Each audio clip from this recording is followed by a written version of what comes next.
ఎదుటి వ్యక్తి దుర్మార్గుడు అయినప్పటికీ వారి జోలికి వెళ్ళకుండా, ఒకవేళ అపకారం చేసే మనస్తత్వంతో మీదికి వచ్చినా వాడు పాపను వాడు పోతాడు, నాకెందుకు బాధ అని చెప్పేసి అవసరమైతే దుష్టునికి 10 రూపాయలు ఇచ్చి గొడవ తీర్చుకోవాలంట, వాడిని బయటికి పంపించేసేయాలి.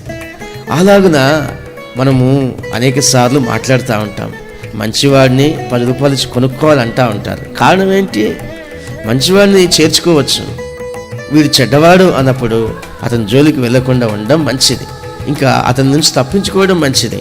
అంతేగాని వాదము వివాదములు పెట్టుకొని గొడవలు పెట్టుకోవడం వలన సమయము, అదేవిధంగా డబ్బు, ఇంకా మన యొక్క ఎనర్జీ పాడైపోతుంది. మౌనంగా ఉండడం చాలా మంచిది. ఒక మనిషి కరెక్ట్ కాదన్నప్పుడు ఆ మనిషిని మనం ఏ విధంగా హ్యాండిల్ చేయాలనేది ముఖ్యమైన విషయం.